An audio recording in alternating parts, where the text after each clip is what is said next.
So number 2 point, which is very important in money and marriage, is set financial goals. Yes, gently set financial goals.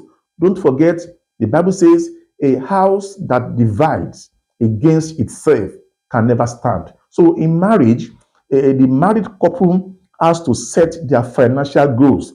Discuss your individual financial goals first. The direction of your spending determine your priorities. So, brethren, you need to take away what I refer to as frivolities and allow priorities to come to play. This morning on Arise TV, they were discussing about economics, and all that.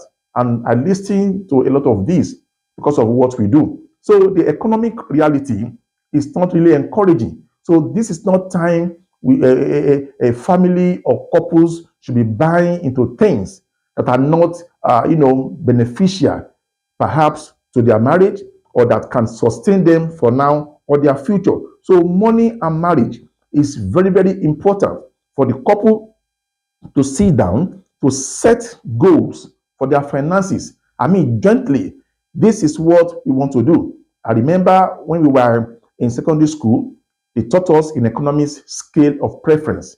Yes, scale of preference, how you arrange your needs according to that level of importance. So it is very, very important for couple to set financial goal. Okay, this is this year. You know how much you earn as a husband.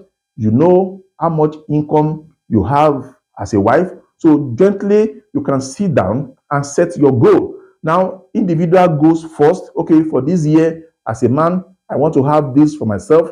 As a woman, I want to have this for myself. So later, two of you can also come together to set your goal. So once you set your goal, that leads us now to point 3, that is create a budget.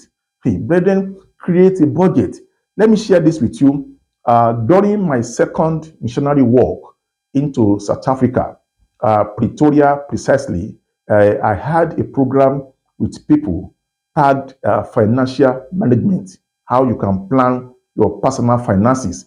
Now, after the program, a woman approached me and she said, "Sir, I have a problem with my spending.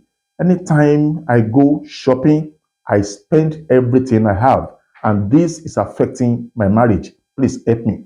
So I now told her, you need to have a budget. So creating spending rules and boundaries, as well as being accountable to each other where the rules might need to be bent. So you need to, set what I refer to as spending rules and boundaries.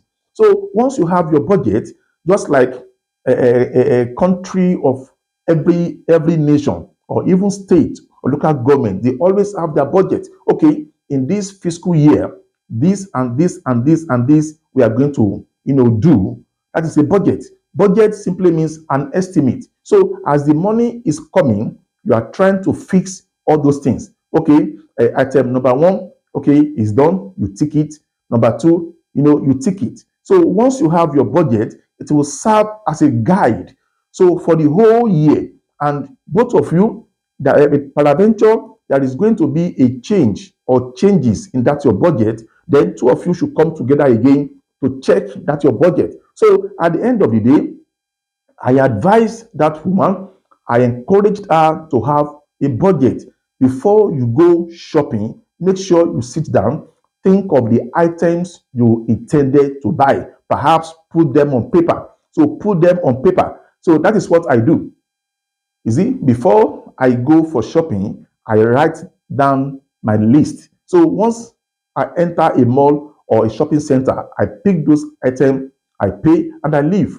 Otherwise, if you are not guided by a budget, you just see yourself buying this, buying that, buying this, buy that, and naturally, it will eat deep into your finances.